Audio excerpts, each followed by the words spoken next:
وہاں پر فیصلہ ہوگا. اور بڑا اپسیٹ مجھے اب بھی اس لیے ہوتا نظر نہیں آ رہا ہے. آج اچھی بات یہ ہے کہ چودھری پرویز الہی صاحب نے حمزہ شہباز صاحب کو چیف منسٹر تسلیم کیا ہے اور اب وہ کنسنسس سے چیف منسٹر بنے ہیں. اور یہ بات ضرور ہے کہ انہوں نے وہاں پر یقین دہانی کروائی ہے کہ 17 تاریخ تک جو پنجاب کا انتخاب، پنجاب میں ہونے والا ضمنی انتخاب ہے، اس کی آزادانہ اور شفاف حیثیت قائم کرنے کے لیے وہ جو کریں گے، میرا خیال ہے بنیادی ذمہ داری اس میں الیکشن کمیشن کی ہے. دوسری بات جو یہاں پر کی جا رہی ہے کہ جی ایک مہنگائی کا ایک طوفان ہے.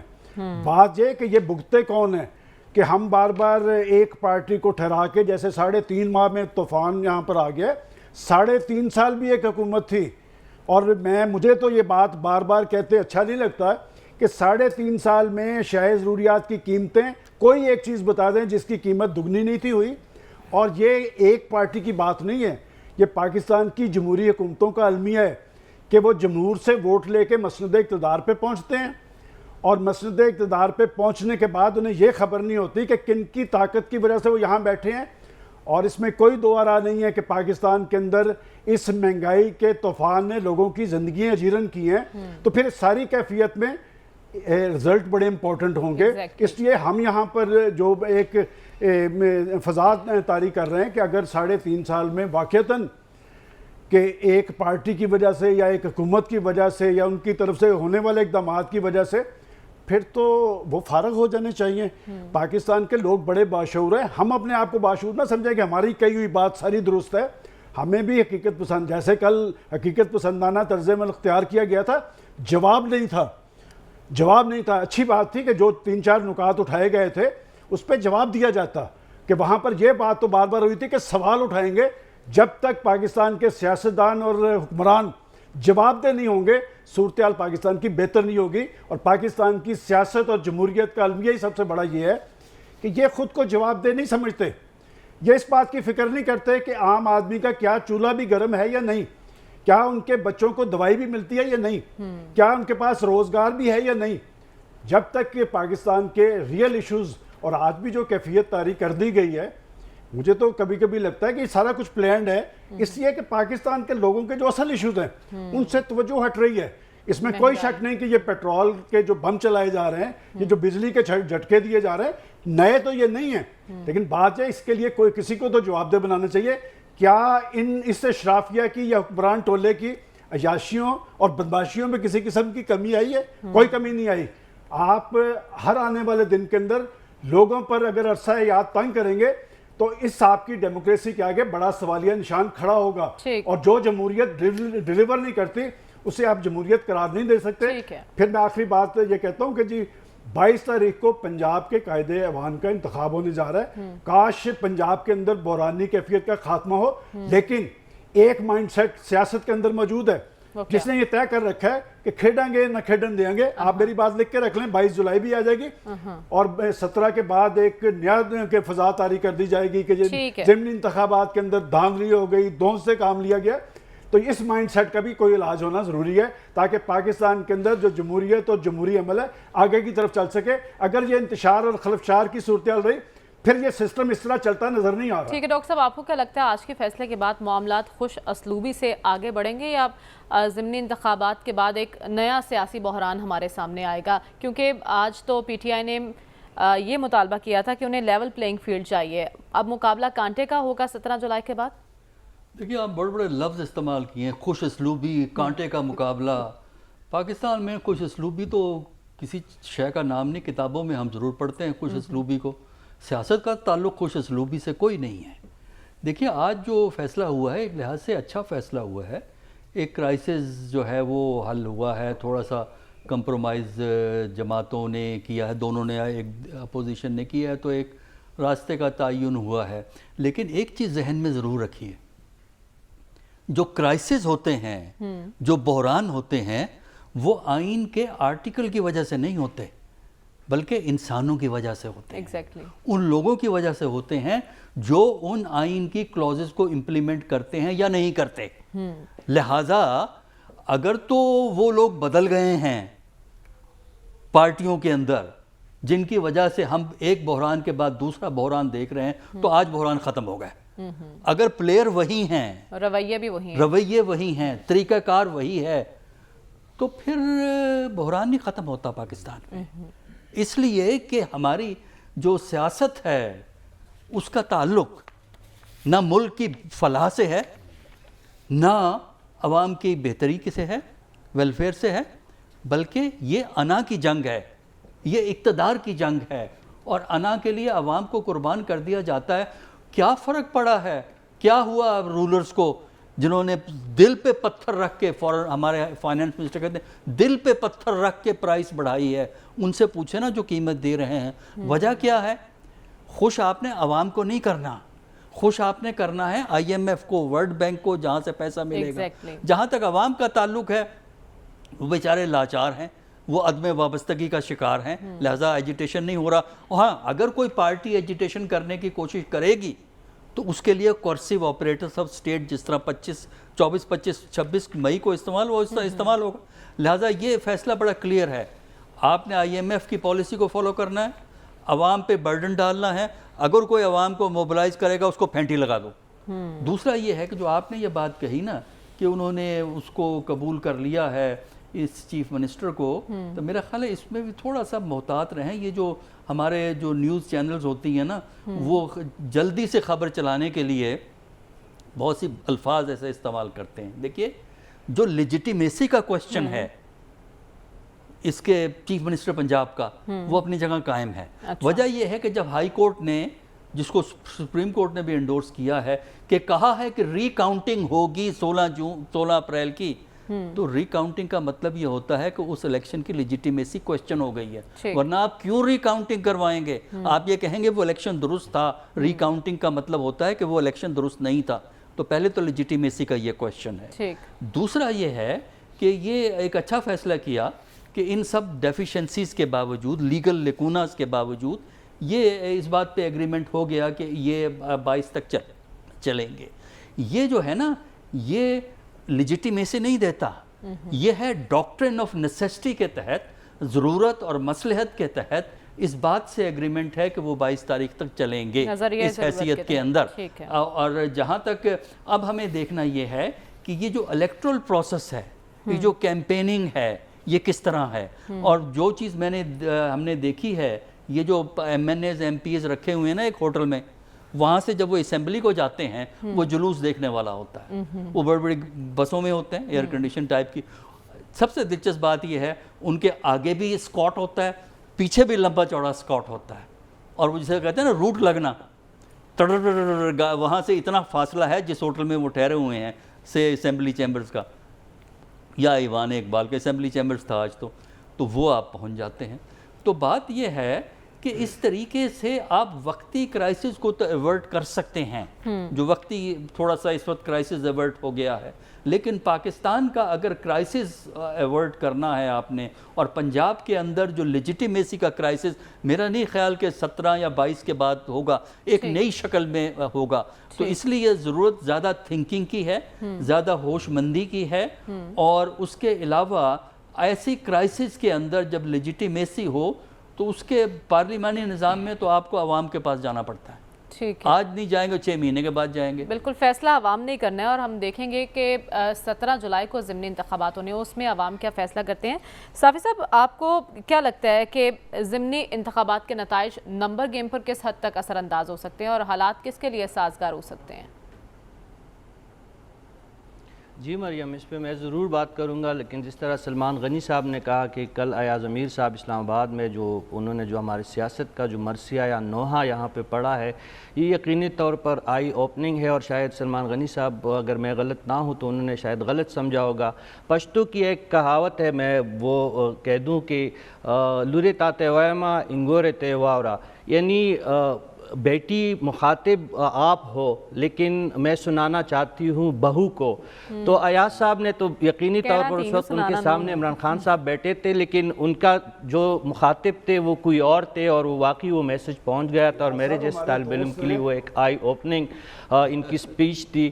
تو وہ تو واقعی ان کا ایک احسان ہے کہ انہوں نے اتنے بڑے مسئلے کو ایک پورے جو ہے ایک مسائل کے ایک پورے سمندر کو ایک کوزے میں بند کیا، تو ان کا اس پہ شکریہ اور ان کی جرأت کو بھی سلام۔ اب آتے ہیں جو آپ نے جو نقطہ اٹھایا ہے یا جو آپ کا آج کا ٹاپک ہے اس پہ بات کرتے ہیں۔ یقینی طور پر جو ضمنی انتخابات ہے اس کی اہمیت انتہائی بڑھ گئی ہے، اور نتائج کا جو نتائج ضمنی انتخابات کے سامنے آئیں گے اس کا جو حمزہ صاحب کے جو دوبارہ رن اپ الیکشن کا کہا گیا ہے سپریم کورٹ نے، تو اس پہ یقینی طور پر اس کے اثرات مرتب ہوں گے۔ اگر پی ٹی آئی نے اپسٹ کیا اور کم بیک کیا اور 50% تک نتائج اپنے ہاتھ میں لے لیے، جو اس وقت مسلم لیگ نون اور ان کے اتحادیوں کو زغم ہے، ان کو یہ ایک اندازہ ہے یا ان کی یہ خوش فہمی ہے کہ ان کی جو الیکٹیبل ہے مسلم لیگ نون کا ووٹ ان کے ساتھ شامل ہو کہ ان کو میجارٹی مل جائے گی۔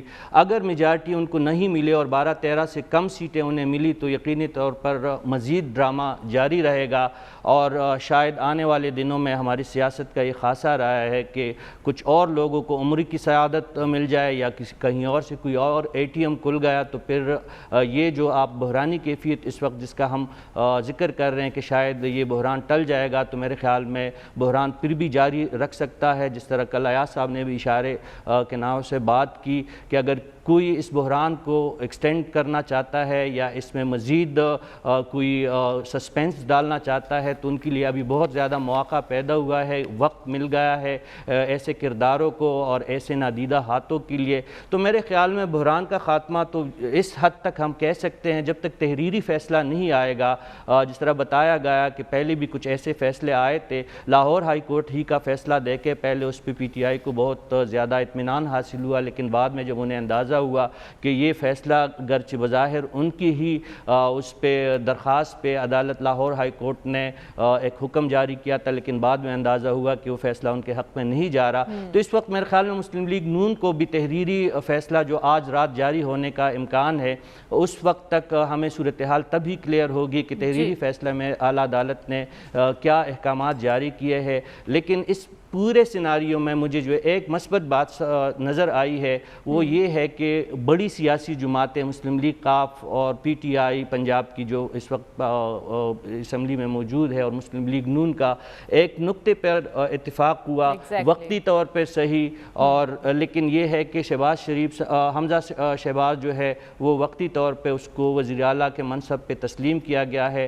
تو جو آئینی بحران ہمارے سامنے موجود تھا وقتی طور پہ وہ ٹل گیا، لیکن اصل بحران جو اس وقت ہے وہ پنجاب حکومت کی تو اپنے مسائل ہوں گے، لیکن اصل بحران کا سامنا عوام کو ہے، مہنگائی کا ہے، پیٹرول کی قیمتیں میرے خیال میں 300 پہ بھی اگر رک گئی تو شاید یہ بڑی مہربانی ہوگی اس حکومت کا۔ اصل بحران تو بدستور وہی ہے جس کی طرف ایاز صاحب نے بھی شروع میں اشارہ کیا کہ مسائل جو موجود ہیں مہنگائی کا، جو گڈ گورننس کے مسئلے ہیں، جب تک یہ مسئلے حل نہیں ہوں گے تو وقتی طور پر سیاسی بحران آتے بھی رہیں گے اور ٹلتے بھی رہیں گے، عوام کے مسائل اسی طرح برقرار رہیں گے۔ کیا سیاستدان ان مسائل کو حل کرنے اور بحران کے خاتمے کے لیے سنجیدہ ہیں، اور کیا واقعتاً ایسا مائنڈ سیٹ موجود ہے کہ نہ کھیلیں گے اور نہ کھیلنے دیں گے؟ اسی پر بات کریں گے اس بریک کے بعد۔ اسٹے ود اس۔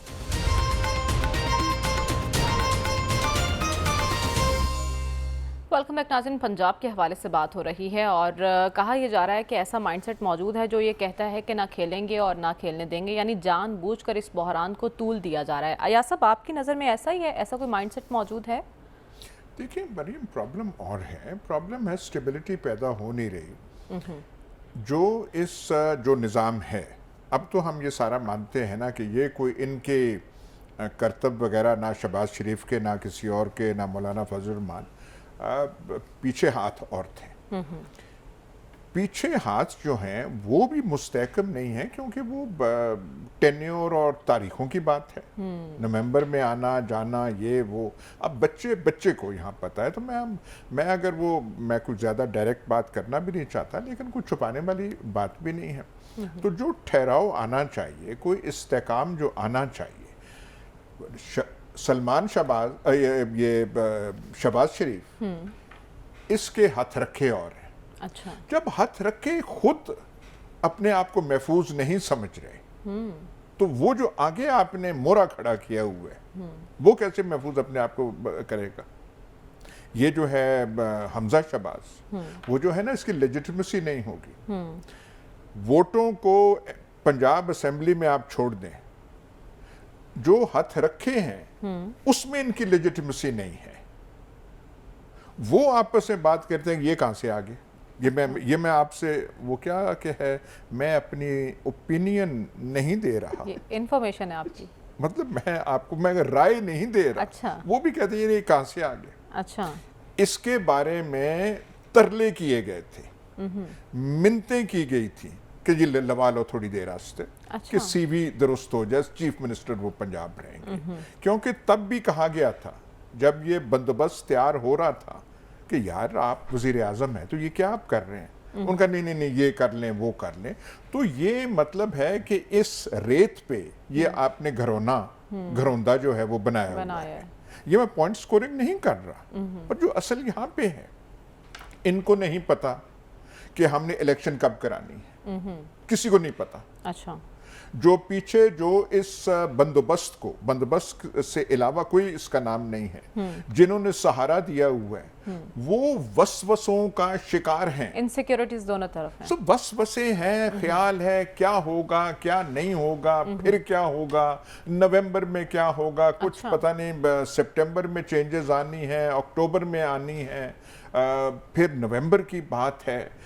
جب آپ کا جو ہے جو آپ کا پبلک ریلیشنز ونگ ہے، میں جان کے وہ اس کا وہ آرگنائزیشن کا نام نہیں لے رہا، وہ جب کہہ رہے ہیں کہ نہیں یہ آگے نہیں ہوں گے، بھائی آپ کو کیا ضرورت یہ کہنے کی. پر اس سے پتہ چلتا ہے کہ یہ جو یہاں پہ کیفیت اور ماحول کیا ہے. اور کیفیت اور ماحول پاکستان کی مڈل کلاسز میں، شہروں میں. اب یہ عجیب بات ہے کہ ہم کہتے ہیں اور نہیں جی مڈل کلاس والے، ڈیفنس میں رہنے والے، کیولری گراؤنڈ میں رہنے والے، ان کی اہمیت نہیں ہے، اہمیت عوام کی. مطلب کوئی ایسی بات تو نہیں ہے نا. وہ عوام کا حصہ ہے. ایک بے چینی کی لہر، اور آپ کوئی ابھی تک کوئی جواب نہیں دے. شارٹلی یہ بتا دیجیے ایاز صاحب، آپ نے کہا کہ آپشن خان صاحب ہی ہیں، یہ آپ کی انفارمیشن ہے، یہ آپ کا اوپینین ہے؟ نہیں مریم، میرا یہ ہے کہ یہ جو بندوبست ہے یہ پرانا، یہ جو گزرا ہوا کل ہے. زرداری صاحب، فضل الرحمان اور یہ جو ہے شہباز شریف، یہ گزرے ہوئے کل کے نمائندے ہیں. اچھا. جو آنے والا کل ہے پاکستان کے لیے، اس کو یہ لیڈ کر سکتے ہیں. آپ مان سکتے ہیں لیڈر ان کو. اب میں نہیں پوچھتا، وقفے میں آپ سے پوچھوں گا کہ آپ ان کو لیڈر سلمان صاحب سے پوچھ لیتے ہیں. سلمان صاحب سے پوچھتے ہیں. سلمان صاحب، پھر آنے والا وقت کس کا ہے؟ دیکھیں یہ بات میں بڑی معذرت کے ساتھ، وقفے میں کیوں پوچھنا ہے کہ آپ نے لیڈر مانا تھا انہیں. اگر آپ لیڈر نہیں ماننا تھا تو آپ کو ان کی ٹکٹ نہیں دینی چاہیے تھی. اور پھر جس حمزہ شہباز شریف کو آپ ٹارگٹ کر رہے ہیں، آپ نے تو ان کی صدارت میں اجلاس اٹینڈ کیے ہوئے ہیں. میں اس لیے کہتا ہوں کہ جو الیکٹڈ لوگ ہیں ان کو ہم برا بھلا کہنا بہت آسان کام ہے. اور ابھی جو ہم بات کر رہے تھے کہ پچھلے ہاتھ یا بندوبست، بھائی بندوبست مجھے تو اتنا نہیں تھا پتہ جتنا اسی پروگرام کے اندر ہمیں بتایا گیا کہ 2018 کا بندوبست کیسے تھا. تو میں سمجھتا ہوں کہ جب بندوبست کے سہارے یا ہاتھ رکھے مسند اقتدار پہ پہنچیں گے تو پھر یہی انجام ہوگا جس انجام سے عمران خان صاحب دو چار ہوئے اور جس انجام سے یہ موجودہ حکمران ہوں گے. اور میں یہ جو حکمران اتحاد بنا ہے، میں بھی اسے بھی فطری نہیں سمجھتا. بات یہ کہ آپ مختلف الخیال لوگوں کو اکٹھا کر کے جب حکومتیں بناتے ہیں تو جواب دہ کوئی نہیں ہوتا، پھر عوام پستے ہیں، پھر ملک مسائل اور مہنگائی کی آگ میں جلتا نظر آتا ہے. تو کیا پاکستان کی پولیٹیکل فورسز اور پاکستان کے اہل سیاست نوشتہ دیوار نہیں پڑھتے؟ کیا وہ اقتدار اپنے ذاتی اور خاندانی مفادات کی تکمیل کے لیے لیتے ہیں؟ بات یہ کہ ہمیں یہاں پر بتایا گیا کہ بہت دیانتدار ہیں اور یہاں کہا گیا کہ جی وہی امید کی کرن ہے. میرا خیال اس سے زیادہ اخلاقی گراوٹ ہو نہیں سکتی کہ آپ کو غیر ملکی سربراہ گفٹ دیں اور آپ گفٹ بازاروں میں جا کے بیچیں. اس سے زیادہ اخلاقی گراوٹ کی مثال اس سے پہلے پاکستان کی تاریخ میں کبھی نہیں ہوئی. تو بات یہ کہ ہمیں بات وہ کرنی چاہیے جو لوگوں میں اپیل ہو. ریاست مدینہ کے نام پہ یہاں جو کھیل کھیلا گیا ہے، کیا اسے یہ کہا جا سکتا ہے کہ جی یہ لوگ ڈیلیور کر رہے تھے؟ کیا غریب کا چولہا جل رہا تھا؟ کیا یہاں پر جو پاکستان کے 1 کروڑ نوجوانوں کو نوکریوں کی آس دلائی دی گئی تھی، کیا اس پہ پورا اترے تھے؟ ہماری بدقسمتی یہ ہے کہ ان کے پروگرام دیکھ لیں، ان کے دعوے دیکھ لیں، ان کے نعرے دیکھ لیں اور ان کا عمل دیکھ لیں. میں سمجھتا ہوں کہ ان کے کال و فیل کے تضاد نے پاکستان کے اندر انتشار اور خلفشار کو ایک انتہا پر سلمان پہنچایا ہے۔ صاحب جو ہیں ان کا عمل بھی تو دیکھنا، پیٹرول کہاں پہنچ گیا؟ آپ میری بات میرے خیال آپ فالو نہیں کر رہی ہیں، آپ کا دھیان، میں نے یہی بات سمجھا کریں بات جو بات یہ ہے کہہ کہ رہے ہیں، ہم جا کے لوگوں کو یہ نہیں کہتے کہ ساری عیب نکال کے تو پھر کہیں کہ جی آخری امید آپ ہیں، آپ نے ملک کی معیشت کا بیڑا غرق کیا ہے۔ کیا آپ نے پاکستان کی معیشت کو گروی نہیں رکھا آئی ایم ایف کے پاس؟ کیا آپ نے اسٹیٹ بینک کے ساتھ کیا کیا ہے؟ اور اب آپ بیٹھ کے اپنے آپ کو پارسا ڈکلیئر کر رہے ہیں یا ان کو پارسائی کے سرٹیفکیٹ دیے جا رہے ہیں۔ دیکھیں جب تک پاکستان کی political forces real political forces نہیں بنیں گی، پاکستان کے اندر جمہوریت کے ثمرات سامنے نہیں آئیں گے۔ یہ جس جمہوریت کی بات کرتے ہیں، یہ جس انصاف کی بات کرتے ہیں، یہ پاکستان کے عوام کو ریلیف کی بات کرتے تھے اور پھر کہا تھا کہ دنیا بھر کے اندر ہم پاکستان کا وقار بحال کروائیں گے۔ میں یہ سوال پھر اٹھا رہا ہوں کہ یہ آپ کے سارے سرکاری اعداد و شمار سامنے ہیں کہ اگر آپ کو کوئی گفٹ دیتا ہے تو آپ جا کے اسے بازاروں میں کروڑوں روپے میں، کیا پاکستان کی نئی نسل کو یہ بتا رہے ہیں کہ جی آپ دیانتدار تھے، آپ ایماندار تھے، آپ آئیڈیل تھے اور یہ آپ کا عمل ہے؟ میں سمجھتا ہوں کہ پاکستان کے اہل سیاست کو اپنے طرز عمل پہ نظر ثانی کرنی چاہیے، اور جب تک پاکستان کی سیاسی پارٹیوں کے اندر جمہوریت نہیں ہوگی، پاکستان کے اندر جمہوریت مضبوط نہیں ہوگی، اور جو جمہوریت ڈیلیور کرتی نظر نہیں آئے گی اسے جمہوریت قرار نہیں دیا جا سکتا۔ جہاں تک آپ نے ایشوز کی بات کی ہے، کیا پاکستان کے یہ حکمران جن کی آپ بات کر رہے ہیں، اس میں نے پہلے سیگمنٹ میں نہیں یہ بات کہی کہ جی اس سے زیادہ مہنگائی کا طوفان کہاں آنا تھا؟ وہ 3.5 سال میں جو کچھ کر کے گیا آپ نے 3.5 ماہ میں وہ کر دیا۔ اور بات ہے کہ یہ اگر سیاست ہے اور یہ ڈیموکریسی ہے تو پھر ایک بہت بڑا سوالیہ نشان کھڑا ہے، اور جن کو آپ چھپانے کی کوشش کر رہے ہیں، جنہیں کہتے ہیں آپ پچھلے ہاتھ اور بندوبست، جب تک بندوبست اور پچھلے ہاتھ کی بنیاد پر آپ اقتدار میں آئیں گے آپ کا یہی اشر ہوگا۔ ٹھیک ہے ڈاکٹر صاحب، آپ کو کیا لگتا ہے اپنے مفادات کی خاطر یہ اہل سیاست بحران کو اور معاملات کو طول دے رہے ہیں؟ دیکھیے بحران کے سوشل اکنامک فیکٹرز ہوا کرتے ہیں۔ جب تک آپ لیڈرشپ، آپ نے بحران کو سمجھنا ہے تو سب سے پہلے لیڈرشپ کو سمجھیے کہ جو آپ کے ہاں لیڈرشپ ہے وہ کدھر سے آئی ہے اور اس کی اورینٹیشن اور سوچ کیا، اس کے پاس کوئی ویژن ہے، کوئی ویژن ہے؟ دیکھیں نا اس کا، پھر اس کے بعد یہ ہے کہ ان کا فوکس کیا ہے۔ دیکھیں نا اب ہمارے ہاں ایک تو آپ یہ کیجئے نا، جو آپ کے ٹاپ کے ایلیٹ ہیں، جو پولیٹکس میں بھی ٹاپ کے بڑے بڑے نام ہیں، خاندان ہیں، اچھا اسی طرح بیوروکریسی میں بھی مل جاتے ہیں، فوج میں بھی مل جاتے ہیں، ایک چیز اسٹڈی کر کے دیکھ لیجئے کہ ان کا فوکس پاکستان پہ اس وقت اس حد تک ہے جس حد تک ان کا اقتدار ہے، جس حد تک ان کی حیثیت ہے۔ ذرا یہ تو چیک کر لیں کہ ان لوگوں کے جو میل چلڈرن ہیں ان میں سے اچھی خاصی تعداد کس جگہ ہے؟ وہ پاکستان میں رہتے ہیں، پاکستان میں نوکری کرتے ہیں، پاکستان میں پڑھتے ہیں، بالکل نہیں، یا آسٹریلیا سے شروع کر کے امریکہ تک، ایک اینڈ، دنیا کے ایک اینڈ سے دوسرے اینڈ تک آباد ہیں۔ تو وجہ اس کی یہ ہے۔ دوسرا یہ ہے کہ آپ لیڈرشپ کو دیکھیے، آپ چلیے یہ اس میں آپ بحث میں پڑے رہیں گے، اس نے 4 سال میں یہ کیا، 3.5 میں یہ کیا، اس نے 3 ماہ میں یہ کیا، چھوڑیے ان باتوں کو، ہر حکومت ہماری اسی طرح کرتی ہے۔ یہ تو آپ دیکھیں نا پچھلے 3 مہینے میں عمران خان کے جو گناہ تھے ان کا جس کا تذکرہ ہوتا تھا، ان کی ریکٹیفیکیشن کے لیے کوئی ویژن دیا ہے آپ کو؟ کوئی مجھے آپ یہ بتا سکتے ہیں کہ ہمارے پرائم منسٹر نے کوئی ایسا ویژن دیا ہو کہ ہمارے جو اکنامک پرابلمز ہیں، جب تک آپ اکانومی کو ہینڈل نہیں کر سکتے، آپ کچھ کر لیں، لیڈرشپ کہیں سے لے آئیں، کسی خاندان سے لے آئیں، وہ خراب ہوگی۔ اور عوام کی فلاح اس لیے ممکن نہیں ہے کہ لیڈرشپ کا کام جو ہے نا وہ یہ نہیں ہے کہ over a period of time economy کو وائبل کریں۔ ان کا کام یہ ہے کہ میرا اقتدار کس طرح بچ سکتا ہے۔ اگر آئی ایم ایف کو پیسے لے کے اقتدار بچ سکتا ہے تو ہم پیسے لیں گے، اگر اس کو گالی دے کے اقتدار ملتا ہے تو ہم وہ بھی۔ آپ کہہ رہے ہیں ہمارے پاس ایسی لیڈرشپ کا فقدان ہے؟ لیڈرشپ کا فقدان کے علاوہ ایک سوچ کا فقدان ہے جو پاکستان میں تبدیلی کی بنیاد۔ پاکستان میں اس وقت رولنگ ایلیٹ کے پاس، ہماری حکومت کے پاس کوئی ویژن نہیں ہے کہ اکانومی کو کس طرح ڈیل کرنا ہے، اور جب تک آپ کی اکانومی بیرونی سورسز پہ ریلائی کرے گی اس وقت تک آپ کبھی بھی ایک ایسا میسج لوگوں کو نہیں دے سکتے کہ ان کو امید ہو. تو ہمیں اس وقت نا امیدی ہر جگہ نظر آتی ہے علاوہ لیڈرشپ میں. ایگزیکٹلی نا امیدی ہر جگہ دکھائی دے رہی ہے. لیکن صافی صاحب، ڈاکٹر صاحب کہہ رہے ہیں کہ لیڈرشپ کا فقدان ہے، تو پھر آپشن کیا ہے پاکستان میں؟ جی آپشن الحمدللہ 22-23 کروڑ عوام ہے، تو جو امیدی اور ناامیدی کی جو ایک بحث چلی ہے، تو میں ادب کے ساتھ جو ایاز صاحب نے کل جو بات کی تھی چوائس کی، آخری چوائس کی، تو یقینی طور پر عمران خان صاحب ایک بہتر چوائس تو ہو سکتے لیکن آخری امید نہیں ہے. ان کے اس بیان سے جو میں بہت ہی ادب کے ساتھ اس سے تھوڑا سا مجھے بھی اختلاف ہے کہ اس سے تھوڑی سی نا امیدی شاید پیدا ہو جائے. خدا ہم نے دیکھا نا قائد اعظم محمد علی جناح ایک سال کے بعد وہ نہیں رہے تھے، اس کے بعد بھی پاکستان الحمدللہ چلتا رہا. لیاقت علی خان جو ہے ان کی شہادت کے بعد بھی پاکستان قائم رہا. ذوالفقار علی بھٹو اور بے نظیر بھٹو، ان کے بعد بھی پاکستان قائم رہا. تو اللہ عمران خان صاحب کا سایہ سلامت رکھ کے ان کی قیادت بھی قائم دائم ہو. لیکن میرے خیال میں ہمیں اتنے زیادہ نا امیدی یا صرف ایک ہی نقطے پہ ہمیں مرتکز نہیں ہونا چاہیے.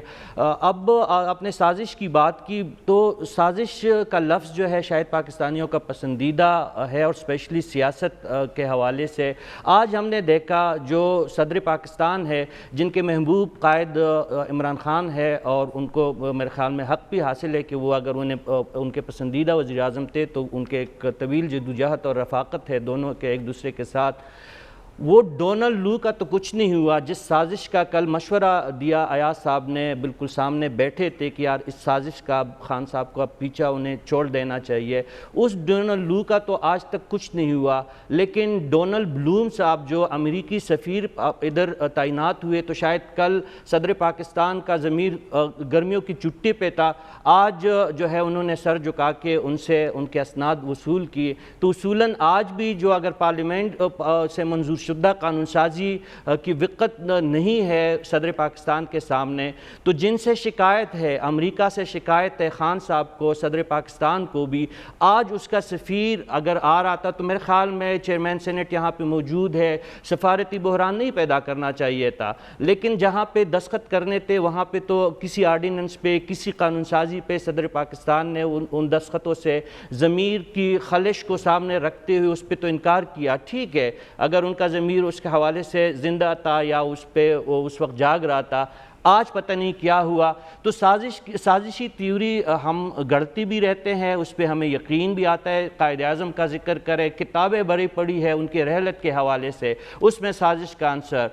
لیاقت علی خان صاحب کی شہادت میں سازش کا عنصر، محترمہ بے نظیر بھٹو کی شہادت میں سازش کا عنصر، ذوالفقار علی بھٹو صاحب کے جو ان کی پھانسی پہ چڑھانا، اس میں سازش کا عنصر.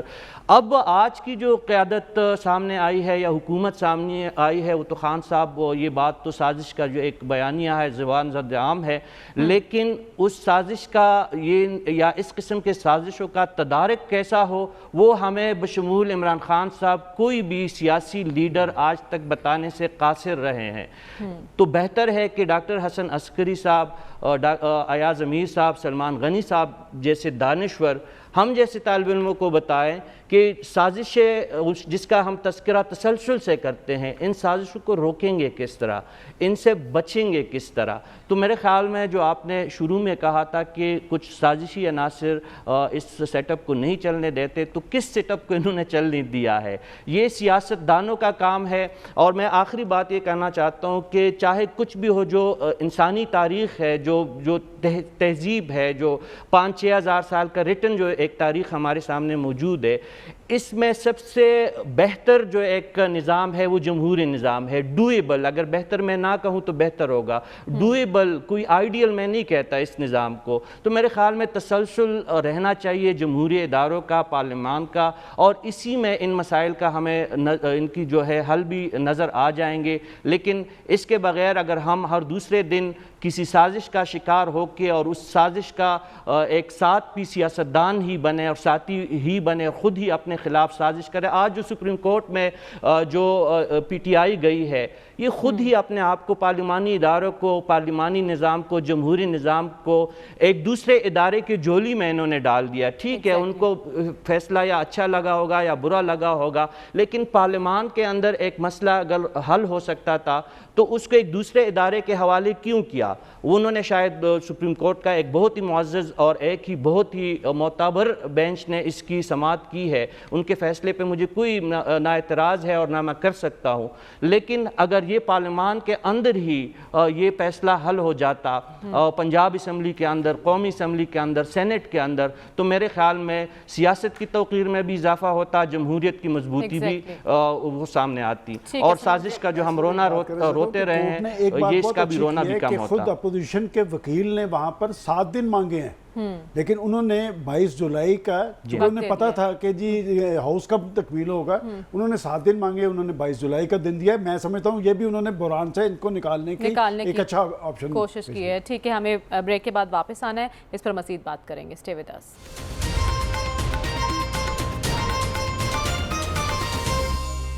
ویلکم بیک ناظرین. عدالت کے فیصلے سے یہ امید پیدا ہوئی ہے کہ شاید اب پنجاب کا سیاسی بحران ٹل جائے, لیکن جیسا کہ آج ججز کے ریمارکس تھے کہ انہوں نے 3 ماہ کا جو بحران تھا وہ 3 سیشنز میں حل کر دیا. جس طرح سے عدالتوں میں معاملہ طے ہوئے ہیں, اگر ایوان میں ایسے معاملہ طے ہو جاتے تو مسائل پیدا ہی نہ ہوتے, تو اس لیے ایوان کو عزت دینا بھی بہت ضروری ہے. آج کے پروگرام سے اجازت دیجیے, آپ سے انشاءاللہ کل ملاقات ہوگی. اللہ حافظ.